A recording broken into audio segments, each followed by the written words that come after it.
All right. After acid chloride and acid bromide, so we move on to the second most reactive compounds in the carboxylic acid derivatives. We call acid anhydride. Okay. Here's how we make it. So start out with the simple one. So this one is industrial level, so which means making them in a large scale.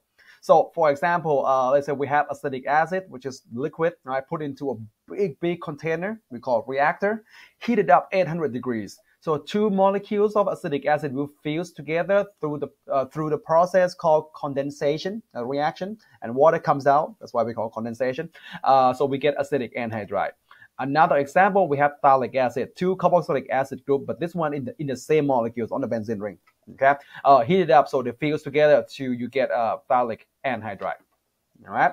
So this method, so the heat up method here, so heat at a high temperature, works well for a small carboxylic acid like acetic acid or stable carboxylic acid like phthalic acid. Some other type of acid are not that cannot survive the high heat, or some side reaction happen, elimination or some other stuff happen. All right, so doesn't work well in the laboratory.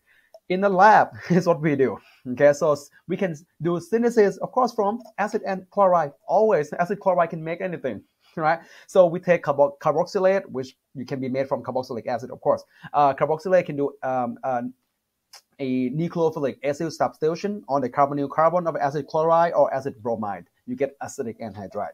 Right. This way it also allows you to synthesize a symmetrical acid anhydride. For example, we have benzoic acid and react with acetyl chloride, so you get acidic benzoic anhydride. Doesn't have to be like symmetrical anhydride like this. Okay, the mechanism goes like this. So the first step here, so we need to make carboxylate first. So well, carboxylic acid to carboxylate, just add a base. Deprotonation, that's a better nucleophile, much better nucleophile. Can react with the acid chloride, use pyridine to remove the hydrochloric acid, and you get this right here. So and then leaving group leaves, ta-da, you get the product. Acid anhydride. Oh, that's how we make it. That's pretty much it, right? And as acid anhydrides, well, luckily have exactly the same reaction as acid chloride and acid bromide.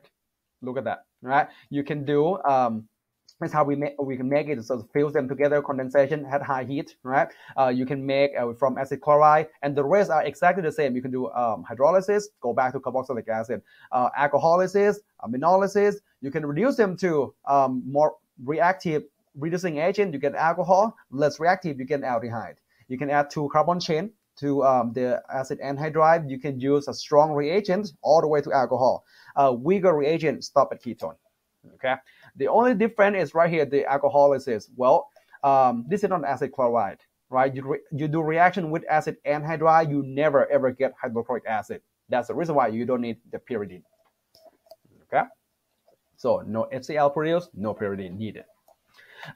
Commercial preparation of aspirin and Tylenol actually use acetic anhydride to do so. So look at this compound, right? Nucleophilic attack, acid substitution on acetic anhydride, you get aspirin. So aspirin look like this.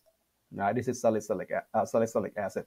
Another one, so Tylenol, so an amine, which is a better nucleophile and a better base than alcohol. So react first. Right, so you get that's a Tylenol. That's it. Really simple here. Right? I have an application of aspirin right here. So take a look at on the next video. Okay.